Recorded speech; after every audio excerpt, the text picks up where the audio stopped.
Let us begin Torah with a word of prayer. Baruch atah Yahweh Eloheinu melech haolam. Baruch Hashem Yahweh, Melech Israel. We come before you, O Yah, in the name of our King, Adon Yahushua, your only brought forth Son.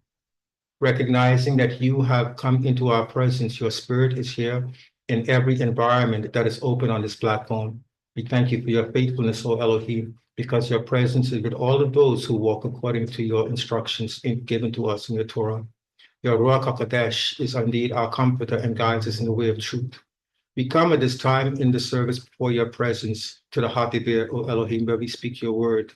But we cannot speak your word unless you give us utterance. So let your Ruach HaKodesh, who is present here in our environment and present in us, lead us into all truth, as Adon Yahushua said you would do. Lead us into all truth, we pray, Abinu. Lead us into all truth.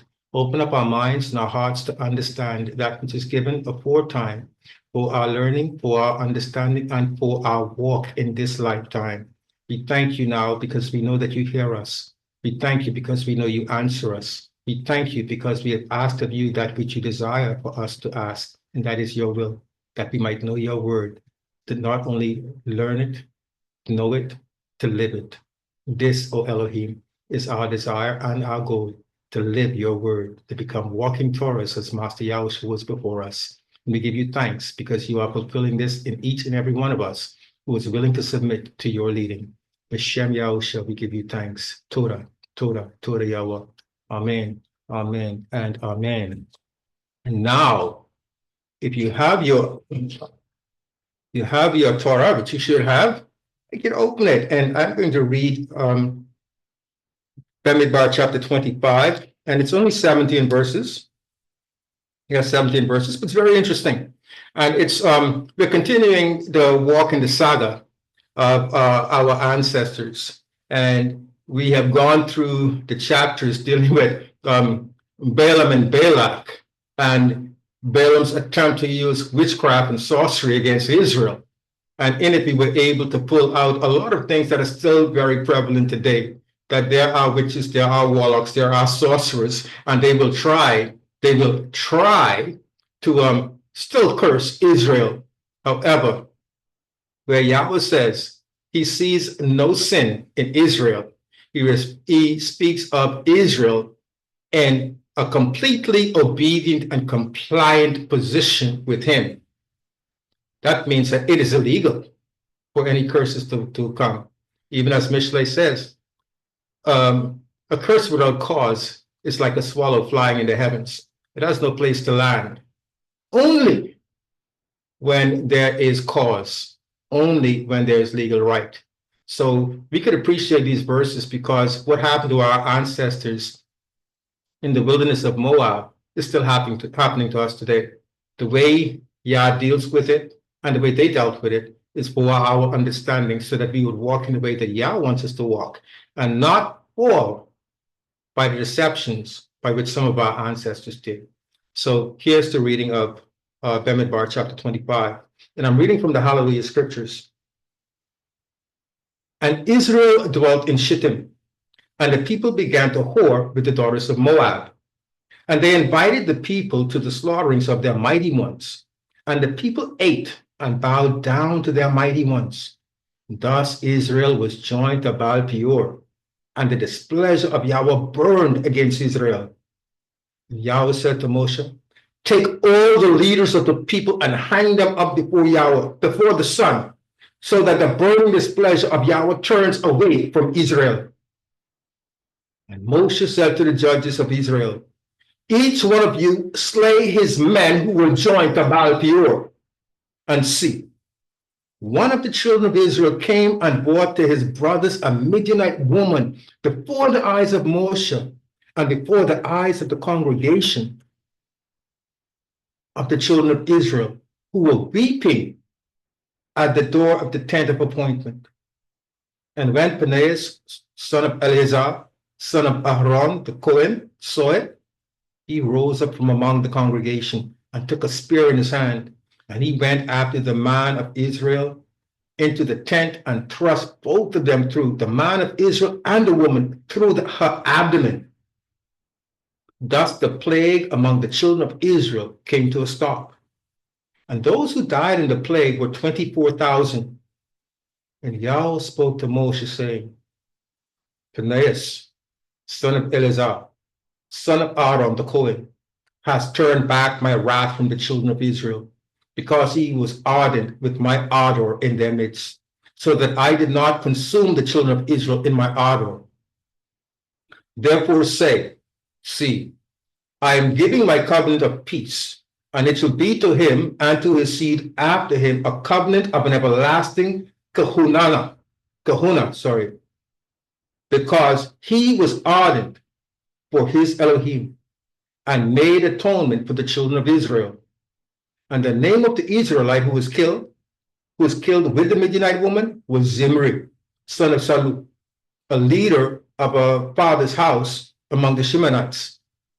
And the name of the Midianite woman who was killed was Cosbi, the daughter of Sur. He was head of the people of a father's house in Midian. And Yahweh spoke to Moshe, saying, distress the Midianites, and you shall smite them, for they distressed you with their tricks in which they deceived you in the matter of Peor, and in the matter of Cosbi, the daughter of the leader of Midian, their sister, who was killed in the day of the plague because of Peor. And that is the reading of Bemidbar chapter 25. As I said, this is a continuation. For 3 chapters, we witnessed that Yahweh protected and shielded Israel. Israel was compliant in Yahweh 3 times. Balaam meant to curse 3 times. He rolled out blessings for Israel, all to the disgust of Balak, of course. But Israel was in a position that they could not be touched. But here we have now, in the next chapter, after those 3 chapters of blessings, Israel is being punished with plagues. And Yah is actually angry with them. The word ardor, as given in this translation, gives the sense of a burning fire, a burning anger, a rage. And it's because of jealousy. It's Yah's emotion when his loyalty is violated. You see, because he is loyal to Israel. And when disloyalty occurs, so does jealousy. So he's jealous for Israel like a man over his wife. And he's angry at his wife for being disloyal. That's a normal thing. And Yah has a right, as I said. Not only created us, but he selected Israel to be peculiar to him, separate and distinct from the rest of the nations, knowing how to serve him because he taught them to, and following his way because it's the way of righteousness, so that they in turn can be an example to all of the nations around, so that the nations around can come to know him. So when he is violated, then he acts, so that all the nations can see, though I chose these, because all the nations around Israel at this time were terrified at Israel. So much so that, for instance, with Balak and Balaam, Balak preemptively hired a Balaam, even before anything had happened. One thing I want to know too, that Balaam was not alone. Balak was not alone. We see in chapter 22 of Bemidbar that Balak was in consultation with the leaders of Midianites, of the Midianites. So when we come to chapter 25, and it speaks of the Midianites, let's remember that from the very beginning, the Midianites collaborated with the Moabites to come against the house of Israel. Now, in the first 3 verses of chapter 25, what we see is a form of licentious idolatry, which was prevalent in the land of Canaan. And that is why the land stunk, if that's the word, because of the filth that went on in the land. And Yah cannot tolerate it, but he is patient. And everybody has a cup. And when it's full, that's when the dregs are poured out. Everyone has a rope. And when the end comes, there is no more rope. And that's the way it is with individuals, with nations, with peoples. In the eyes of Yah, He gives you opportunity and time. What you do with that opportunity and time is totally up to you. But in verses 1 through 3, as we're saying, Yah had already given them Torah at Sinai. They were already practicing Torah and was familiar with Torah. The first two words of Torah is, I am Yahweh your Elohim who brought you out of the land of Mitzrayim, out of the house of bondage. Therefore you have no other mighty ones against my face. And the second is contingent on the first. You shall not make unto yourself any graven image of anything, any likeness of anything in the heavens above, in the earth beneath, or in the sea, to bow down to them, to worship them. And listen to what Yah says. For I, Yahweh, your Elohim, is a jealous El,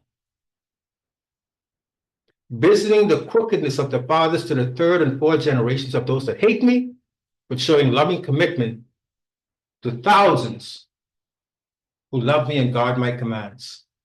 So his anger burned at the idolatry.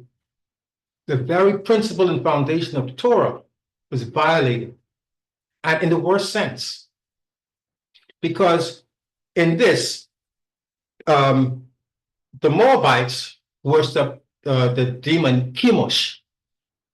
And Chemosh was a deity full of licentiousness.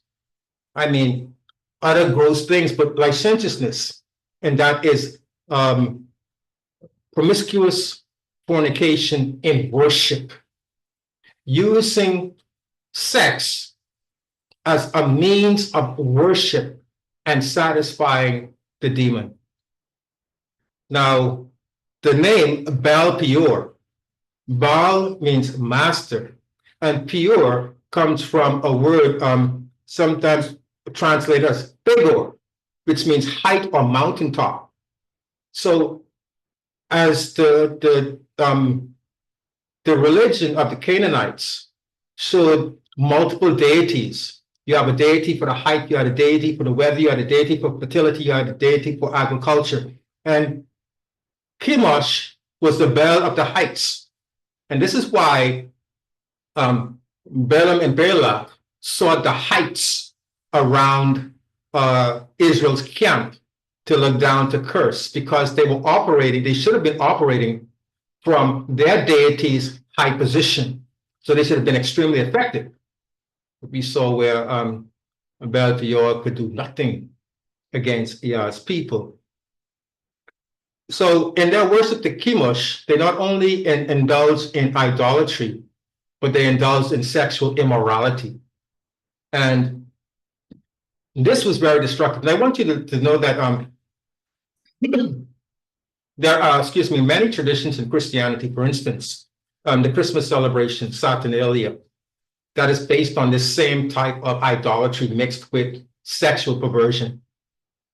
And I'm saying this because many people don't know the dangers of what they call an innocent tradition. There's nothing innocent about these traditions at all that are being adopted from the pagans from ancient times till now. Still doing the same thing, the same demons are behind them, the same demons are receiving worship from them.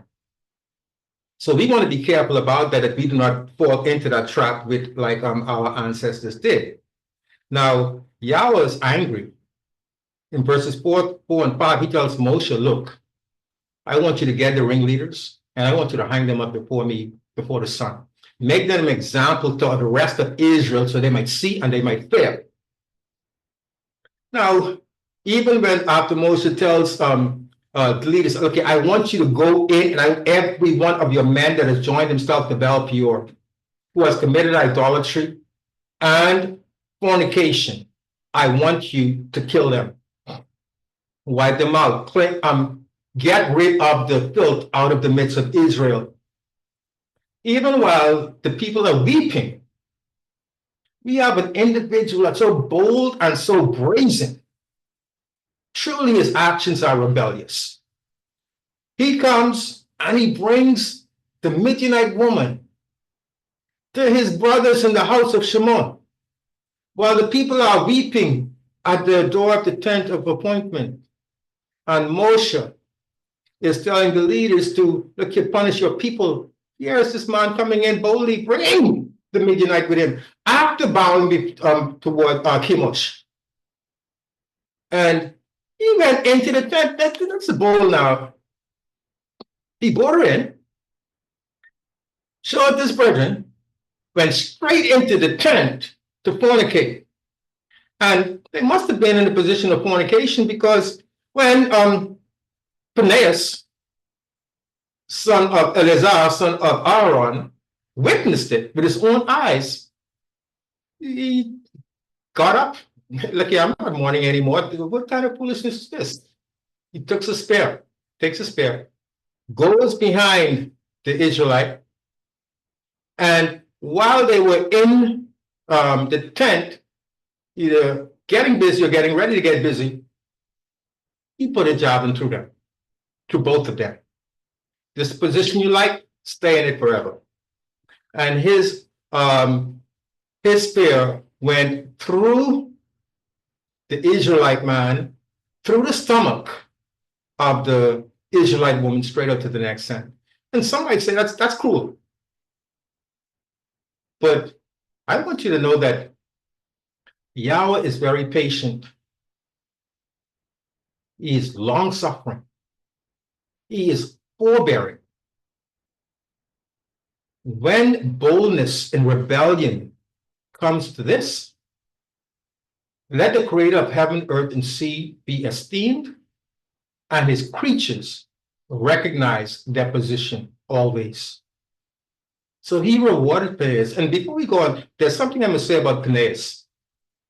Phinehas is the son of Eleazar, as we know, and Eleazar is the son of Aaron, who we've already seen the past, and Eleazar is now acting in the position of Kohen HaGodel, the high priest. And Phinehas is his son. Now, I'm bringing this for a particular reason, to strengthen everybody's understanding about the origin of Israelites. Just like the name Moshe, the name Phinehas is Egypto-Nubian. That means the combination of Egyptian and Nubian name. As a matter of fact, Phinehas literally translates as the Nubian. So I'm saying this because of all of the whitewashing. Let's get back to the foundation and correctness, okay? So I thought putting that in there would help with that, especially when we are studying the in Yom Revi. We are now going into part 9 of History of the Hebrew People. And these things are what we are bringing out to make sure that we understand who we are and who Israel is, and not to, and I'm saying this not to create racial divide, but rather to bring evidence of the truth, so that no matter what color you are, you know where you came from. And for those who have been confused and deceived about who they are, they may recognize their foundation and their roots, okay? So, Phinehas acted in righteous indignation against the Israelite man and the Midianite woman. And his actions caused Yahweh to relent, to stop, because he saw a man on fire for him. And this is what Yahweh wants us to do. The same way that Phinehas did not tolerate the in-your-face disobedience and disrespect to Yahweh, he wants that from us today. Now, don't get me wrong. I'm not encouraging anybody to go in there with a spear or a tool to harm anybody, okay? But do not become compliant. Do not encourage. Do not accept, and do not tolerate that which you know is anti-Torah.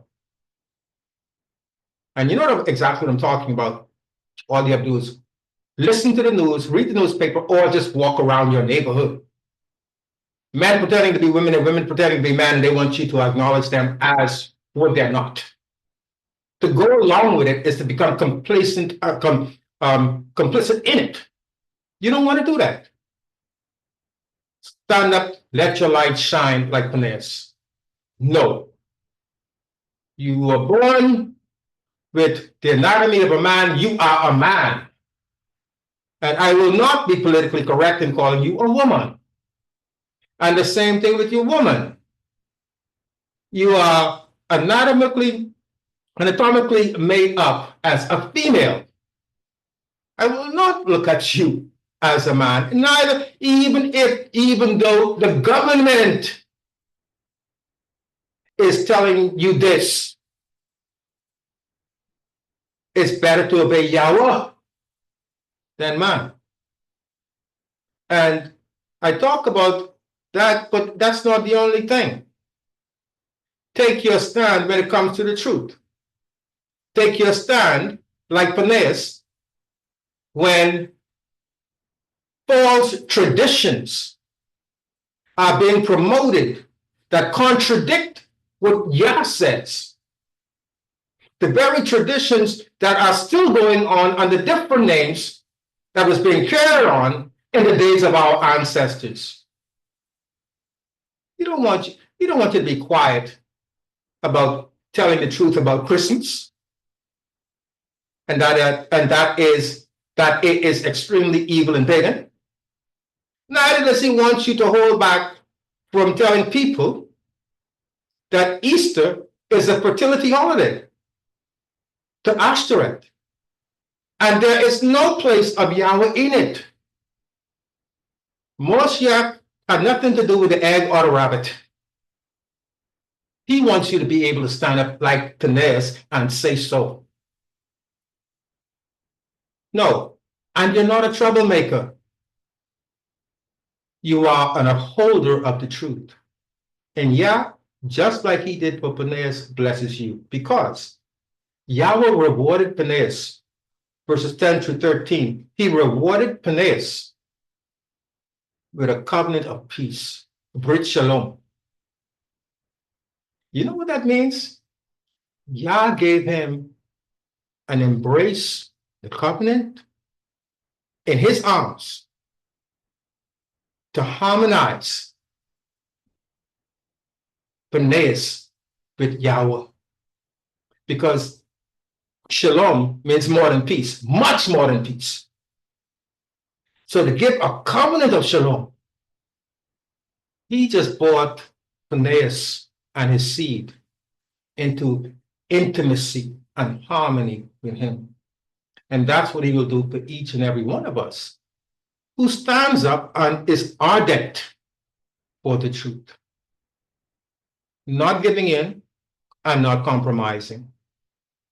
And this is a day just like that day in the wilderness of Moab, where Phineas stood up and stood strong, that we in our day should stand up and be strong. Well, I encourage you to be strong, because those who are fighting against us in this day have determined that they will take no prisoners, especially of those who testify that they belong to Yah. So those who belong to Yah must stand up and be strong and say to yourself, no, we are not taking prisoners, and those who are slaughtered will be going to the eternal flames. Okay? Just want to encourage you today that we are living in a very similar time. The things that are going on that we're reading about is still happening in our time, and happening in our time in a more heightened way. So Yah blessed Phineas, sometimes called Pinchas, with the everlasting covenant priesthood of Shalom. And you can see that Yah made a covenant with Phineas. That covenant is still under the covenant that he gave to the original covenant given to Abram. These are all aspects of the same covenant. Why I say that? Well, yes, Phineas received a covenant of Shalom, Brit Shalom. But his covenant was an everlasting priesthood. Where's that priesthood? Is not that priesthood within the covenant already? Yes. So Yah is actually using the general covenant to give specific covenants that are in that covenant. So you still have one covenant. Just like David. David received the covenant of eternal kingship. His throne will last forever. That covenant with David is not outside of the covenant with Abram or the Torah covenant, which are the same. It's one covenant. But Yah is using aspects of that covenant to highlight who he wants to highlight and for whatever reason. Now, when we come to verse 14 through 17, what we have is the identification of the two culprits. Zimri from the house of Shimon, of the house of Israel, and we have, that's the man, that's the brazen man, the bold man, who really didn't care. And note the attitude. That attitude will always bring death. You know what that attitude is? It's the attitude of arrogance. That's something that we want to avoid. You see, arrogance and pride are intertwined. Arrogance is more of an outward show of pride. And arrogance and pride are always misplaced. Yahweh says, I reject the proud, but I give chesed to the humble. And this is what we want. We want to humble ourselves before Yahweh always, and not have the attitude of Zimri, to boldly disobey him in the face of all who worship him. Yah will not leave you unpunished. And Short Hesper and I were talking about last night, because I heard a guy on a feed speak of arrogance. Oh, he was so correct in that arrogance is different from ignorance, in that ignorance can easily be satisfied with knowledge, because ignorance simply means you don't know. And if you are given knowledge, then you know and you're no longer ignorant. But an arrogant person is different. An arrogant person knows everything and you cannot say anything to them. When it's like that, know that that individual is rejected by Yah, and so also you should reject. And the worst combination is when arrogance and ignorance are mixed together. Oh, that is a situation you want to be far away from.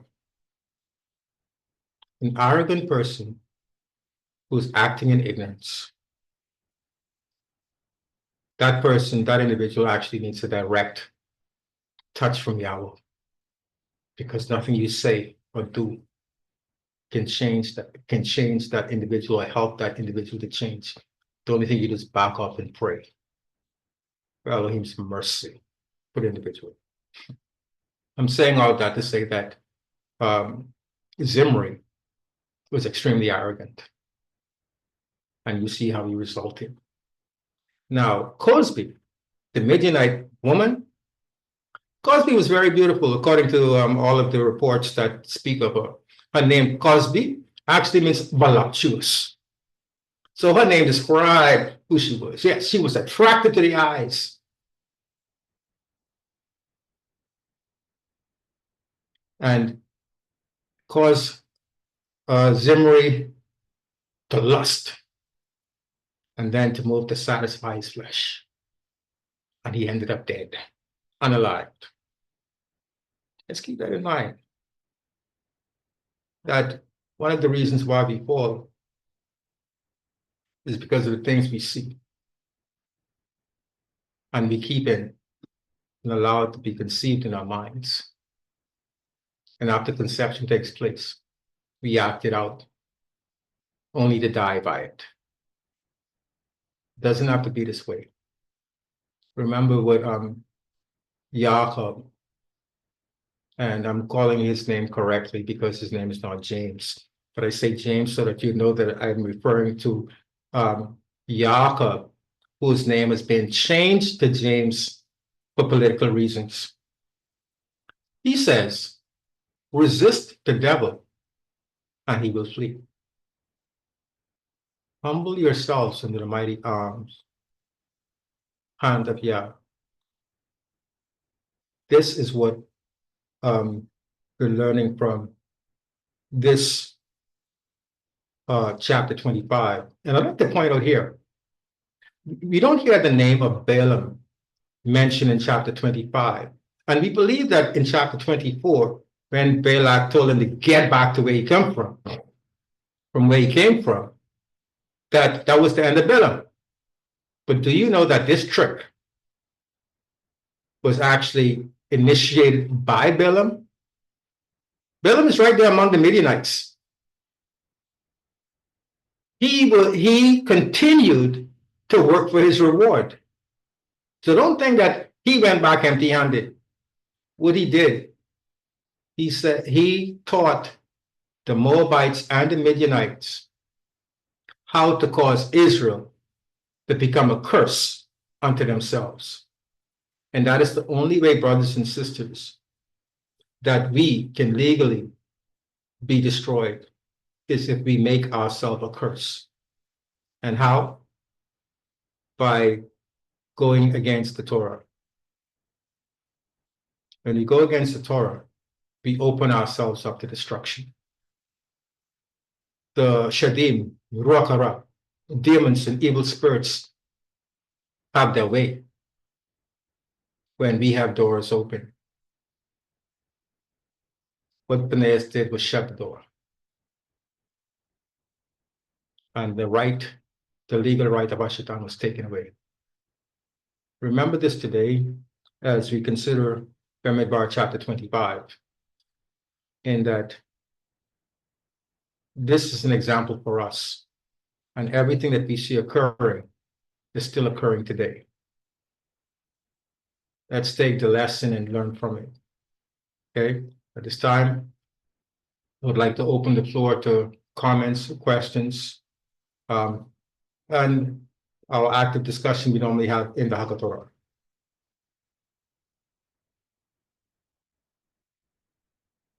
And I know I didn't say everything, so please, let's dig in.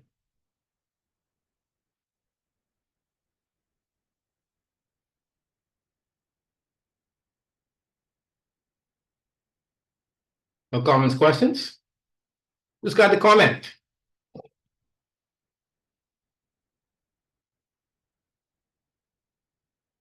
Okay, everybody's waiting for someone to first open the mic. Who's gonna be the first to open the mic?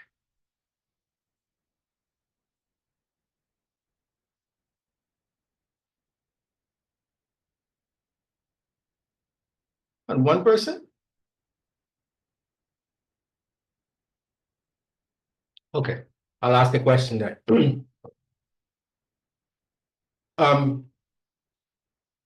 Why do I say that Balaam was the mastermind behind what the people did in chapter 25?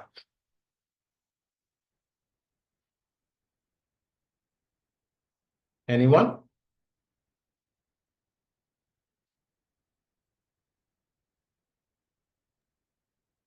Can you repeat that question, please?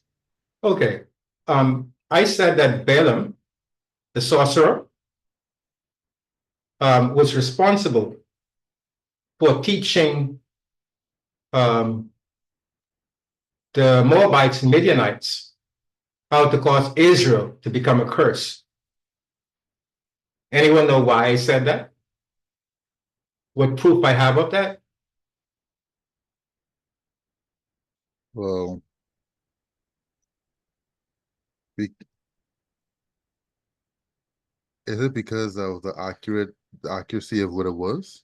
It could have been taught by someone who actually knew the intent of what the intent or purpose was going to I guess was going to happen afterwards, the result. Yes, you're right. Somebody had to teach them what needed to be done for them to actually be destroyed by Yahweh. And if you turn to Bemidbar chapter 31, it's right here in the Torah, and I just in preparing, I just went ahead and just wanted to mention it because it ties into this chapter. We will come to it again. But in Bereshit chapter, in Bemidbar, Numbers chapter 31, verse 38,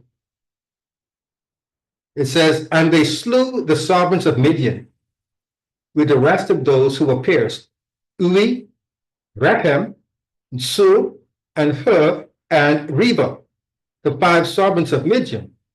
And they slew Balaam, the son of Beor, with the sword."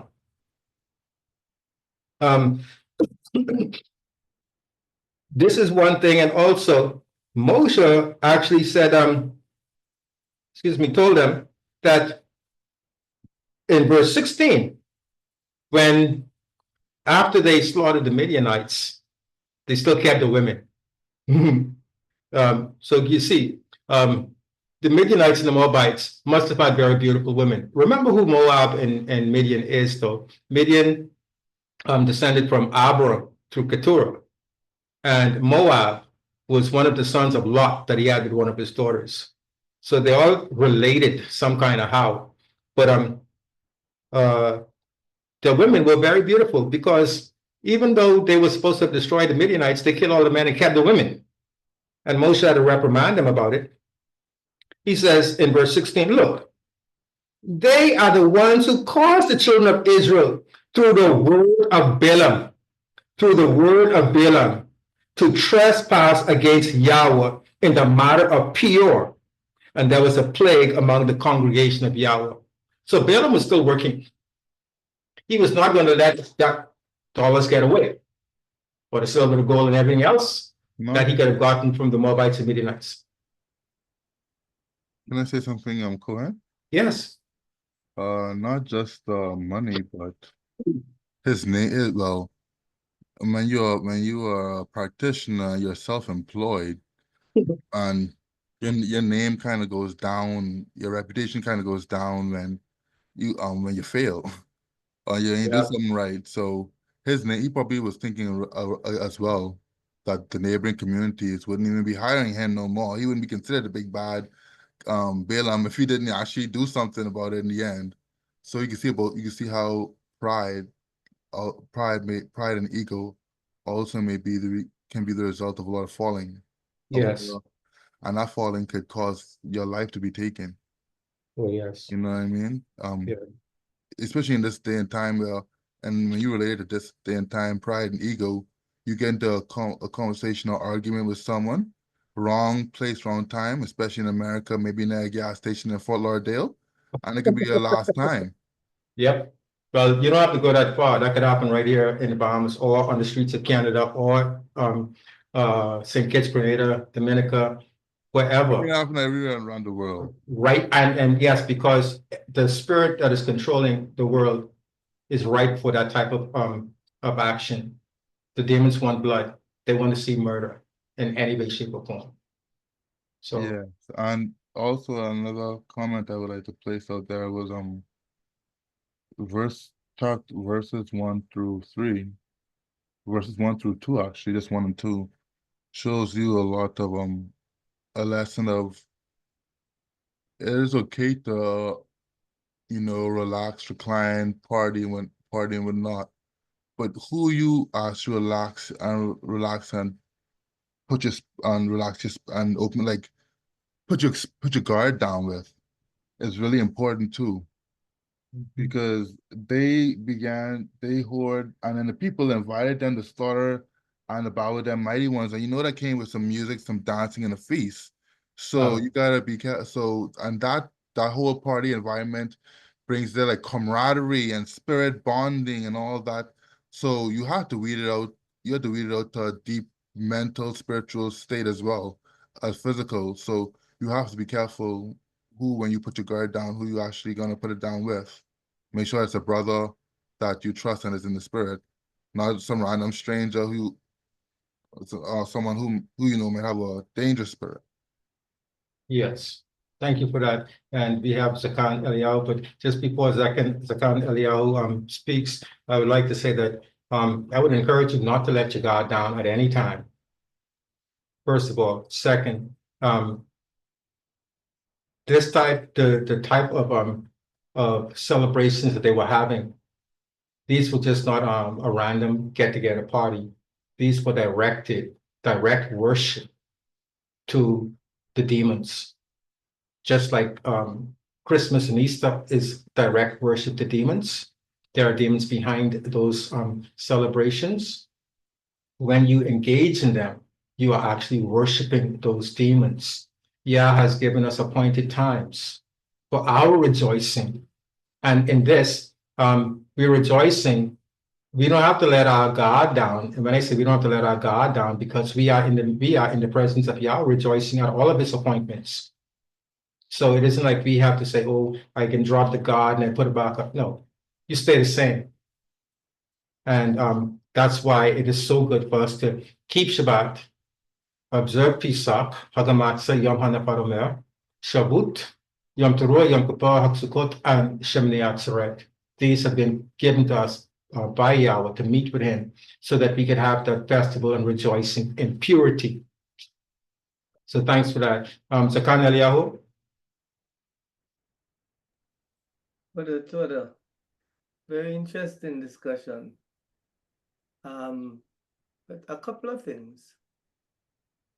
When it comes to what Israel did, and I appreciated the fact that you went on to chapter 31 to show how Balaam's influence was still there.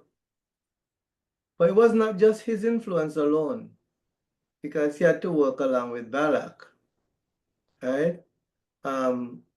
Because it was Balak himself, through Balaam's influence, that caused the presence of the women among the Israelites. In fact, it's as if Balak told him, okay, since I can't curse them the way you want me to curse them, maybe you could get them to curse themselves by tempting them or provoking them to idolatry by sending these women among them. And what should not be lost among us is the fact that Israel had a responsibility in the whole thing. Yes. Because while they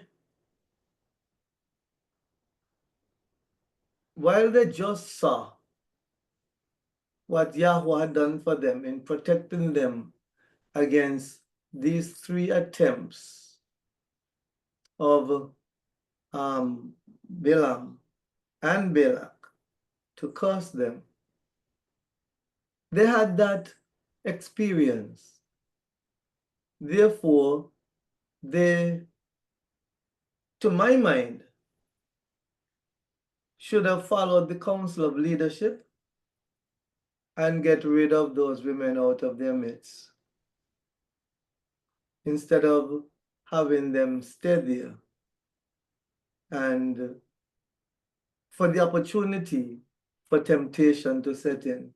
So one could say that it was just as much Israel's fault as it was, say, Balaam and Balak's coming together to deceive them, because their eyes were open. They didn't go into it with their eyes closed. And what one could easily conclude is that what the enemy could not accomplish against them, they did it to themselves because of their disobedience. Because they knew Yahweh's laws, they knew the Torah. They were well versed in the Torah, you see. And that same principle works among us today. Because we know the Torah, and yet we fall into sin, we fall into mischief sometimes, without realizing that the greatest attacks of the enemy against us cannot do as much damage as what our own sin or our own rebellion against Yahweh, our Elohim, will do. So it's not so much pointing finger and say, well, oh, Balaam was still working, or Balak was still working. I think that was mentioned in chapter 31 to show why the women were with them. But then Israel had a choice to make, and they made that foolish choice. That was one thing. And the other thought I had was in reference to Zimri and the Moabite woman. I noted that you Kohen, described his action as arrogance and to some extent ignorance. Not really ignorant, but more arrogance. Yeah, right. But I think you used those two terms in your discussion Yeah, about that incident. But yes, I noticed you focus more strongly on arrogance. But you know, both of those were discussed at that time. And I thought about it. And what came to mind was even worse than arrogance. And the word I'm trying to find to describe it, I'm not getting it. But it was so offensive. Right? What he did was so offensive because the text does not explicitly say. But when you look at how they were killed, one can assume that they were engaged in a sexual act right there in front of everybody. they were in the tent, actually. For this spear to go through him and her. Yes. You see, so that it was a deliberate provocation. Brazen. Hello? Yeah. I mentioned it's brazen. Yes, right. It was a brazen provocation, and that is why Yahweh was so angry, you see. And in fact, it is that righteous anger that drove Phinehas to do what he did, which was right, Yes. you see. Torah, you know, that's why So, you see that. yeah, They so don't we have to be that's so careful that as children of Yahweh, we don't just brazenly get up and do outrageous things because we feel we are invincible. I think that's how he probably felt at the time. He felt invincible. But we have to understand that no matter how invincible we think we are, Yahweh has the power to bring us down. Yes. Instantly. And that can happen even today. Because there are individuals who have stood up against him and have not lived a day longer. That's right. You have to be so careful. Praise you. Praise, yeah. Shamash Arya, you're next. Just let me say something on what you said, Elder Cardi. The reason why I use the word arrogant is basically for that same reason, because they lift themselves up and Yahweh has to bring them down. That's arrogance. And I mentioned ignorance only because what I had heard somebody say last night on the stream, comparing ignorance and arrogance. But Zimri was not ignorant about it at all. He knew the Torah. He was a leader in the house of Shimon. He would have been responsible for helping the house of Shimon walking the Torah as taught by the priest. And with with Israel and Midian, the context doesn't give the impression that the nation camping down in the plains, Israel camping down the plains, was aware that they were being cursed from the mountains around them, that they were oblivious to. I do believe that Moshe was aware of the witchcraft that was going on at that time, but say the general body of Israel, I don't think that they knew what was going on. But Balaam from the very beginning was actually hired by both Balak and the Midianites. When we look in chapter 22, it says that Balaam actually consulted with the leaders of Midian. So they collaborated and worked together to do this to Israel. And that's why Israel, when he taught the trick to the Moabites and the Midianites, they knew exactly what was needed to lure Israel, and specifically the men of Israel. When it says the people, it's talking specifically about the men of Israel actually coming out and meeting with the women and eating with their idolatry. So yes, I appreciate the comments very much, and I do hope that everybody's gleaning from this, because again, what happened then is still happening now, and we have to be on top of it. Shema Shari. Praise Yahweh. Wonderful Torah study. Praise You know Yahweh. what? I agreed to both with you, Shimash Aaron and Elder Cardi was saying. And I think it ties into a comment that I was about to say, which was choice and desire. You know, without anything being overly complicated, it was the man's choice that led him inside that decision. It was Israel's choice that led him inside that decision.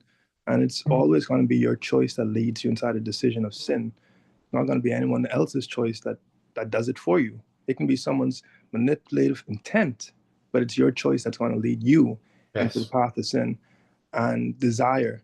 When you have a subconscious desire, something that's not conscious and present to your mind because maybe the time and scenario that is right for the desire to present itself is not there yet, well, then you're not going to say, I have that in me.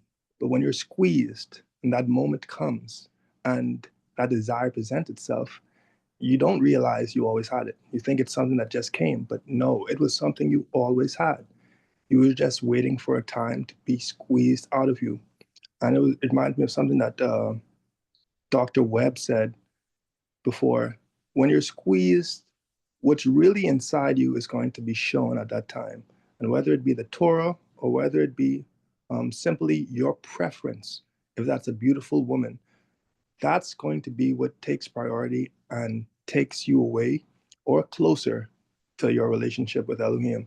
And so inside this is a great lesson to show lots of young men, old men, and men of all sorts, but even women as well, your choices and your decisions, you need to know about. You need to know whether you have any subconscious desires, and you need to know whether they align with the Torah properly or not. Because when you are pressed, you won't have the time to readjust yourself, and you'll be trapped into something similar as our ancestors was. So use Yahweh's spirit, Yahweh's ruach to free yourselves. Praise Yahweh. Praise Yahweh. Thank you for that word encouragement. Thank Elder Cardi. Yes, Elder Cardi. Yes, there's another observation I would like to raise, to share as it comes to this. You notice what stopped the plague? The text tells us that the plague was stopped because of what Pentecost did. And that tells me something, because by that time, over 24,000 people had died in the plague. And if they continued, more and more and more people would have died. So his actions actually stopped, you could almost say, stop the bleeding, stop the plague. And when I think of what he did as a priest, I think of another priest. He might be called the high priest. I'm not referring to Aaron. I'm referring to Yahushua himself, our Messiah, our Mashiach. Because he came to put an end to death and destruction. Yes. That's what Phineas would have done, right? But Yes. then I look and I see some parallels, or maybe some even a juxtaposition I see here, in the sense that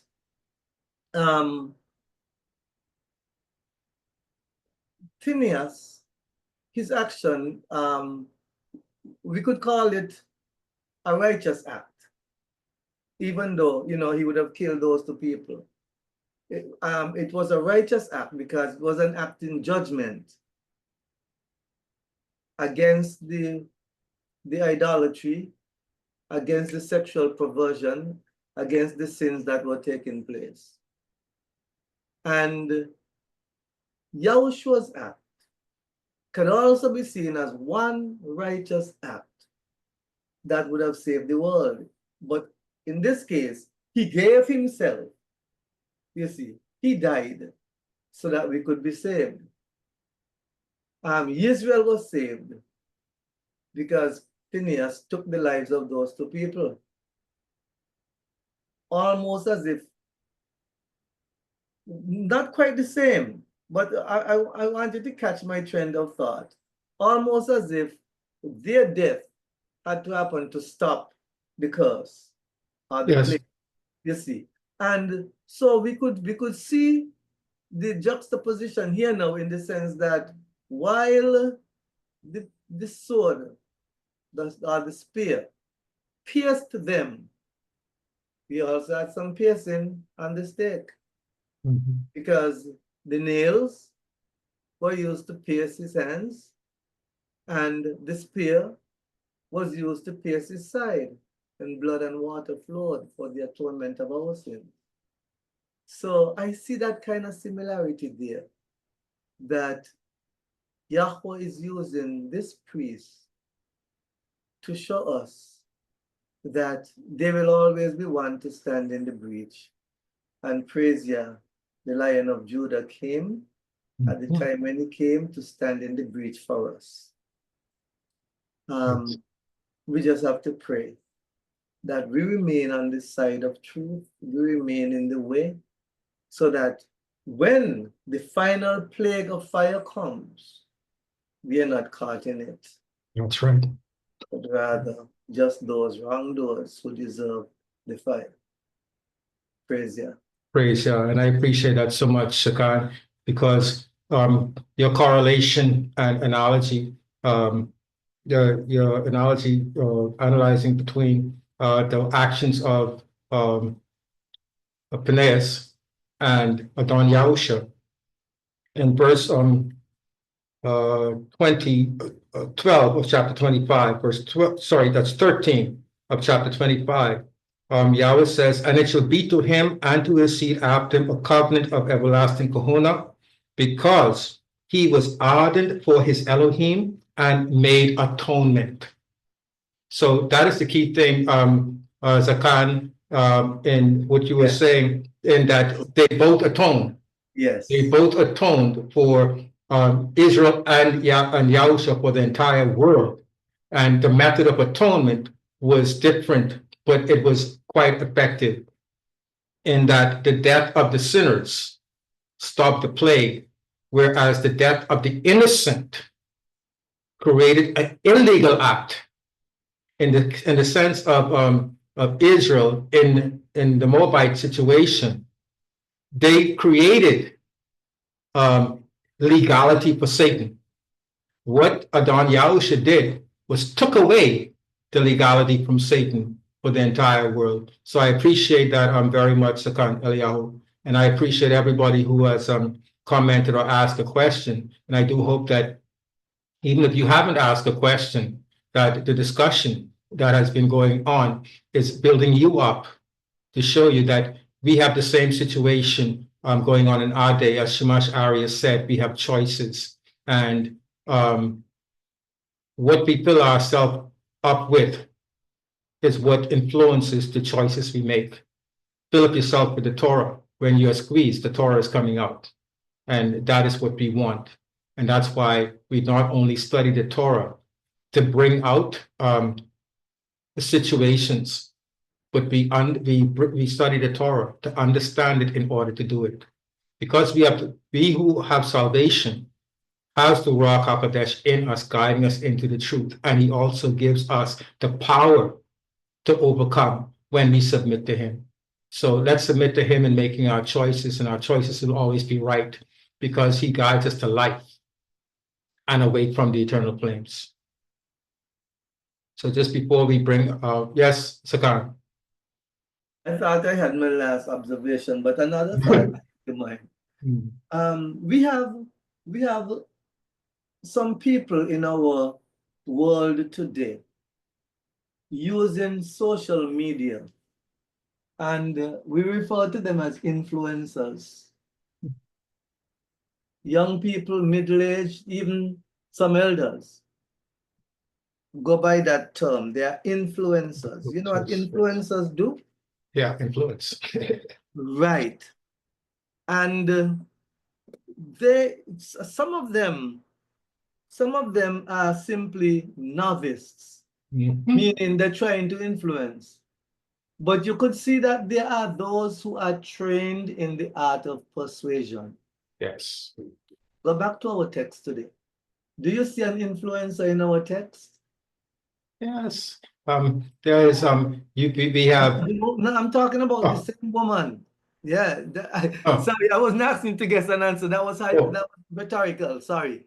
The same woman, because you notice that she had prestige. She wasn't just an ordinary woman. You see, and so I believe that she was used by Zimri to help to influence the others into these acts, somewhat like a Jezebel. You see, she could come off almost like a Jezebel. Remember how Jezebel behaved? Of her influence, she had to be eaten, but praise God, the dogs didn't even eat her hands because of the wickedness that she did. And I'm seeing the same thing here with this woman. She was an influencer, and as a result of that, she had to die so that this thing could stop. Because look at what her name means. Her name means lie or deception, you see. And so she would have continued to deceive Yahweh's people, and more would have been lost had she not been stopped. So, you know, we have to be so careful that we do not allow ourselves, and this is the point I'm making, to be fooled by the influencers today. And we can only escape if we have a true understanding of Yah's word and really pray earnestly that he give us discernment so that we don't follow after every ism that comes our way, but we stick to his word, we stick to his Torah. Praise him. Praise Yah. Zakan, you said that her name meant deception. I would think that that word, where you found that deception is in connection with her beauty and ability to influence, because I saw in more than one reference the name Cosby means voluptuous or attractive or beautiful. So when it comes to deception, it's using those qualities to actually influence seduction. And I do know that Zimri was first pulled into it. And yes, of course, he did parade in front of his brothers to show them what they could get if they do the same thing that he did. And it's not like Jezebel. It is a feminist act. It is a feminist act. And that is what happens with a spirit of feminism. A spirit of feminism is always tied, first of all, to sexual perversion and sexual promiscuity. You'd find that in the disease of feminism, that it affects both male and female, like you pointed out, not only Jezebel, but Ahab also. It always affects both men and women, that spirit does. And it does use women the majority of the time with weak men. But know for a fact that men who appear strong, more on the chauvinist side, are still under the control of the Jezebel spirit, even though they may appear to be a macho man.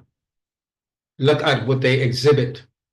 The exhibition of the spirit of Jezebel plays itself out both in the promiscuity and perversion, and always dominance in a wrong way, control. And that's why the spirit of Jezebel is connected to witchcraft. But that's something else. And we will have a Shabbat afternoon conversation coming up soon about the Jezebel spirit, because that spirit is dominating the world today. So it has to be addressed. It has to be called out. Yes, people need to know how to recognize and how to avoid it at all costs. It's a spirit of destruction. So thank you once again, Zakan Eliyahu. Thank you, Shamash Aaron, Shamash Arya, and for everybody who has participated in the Torah study. Whether you ask a question or not, just being there, listening, and taking it in, and allowing the Ruach HaKodesh to let it influence you means that we are definitely doing His will and we're benefiting. Praise Yahweh. I see some persons who came in after the welcome. We do. Okay. Remember that next week we will be having no platform. We're going out to do some visitations and visit our people. So the next time we come back will be chapter 26 of Bemidbar, and that is Zakan Eliyahu.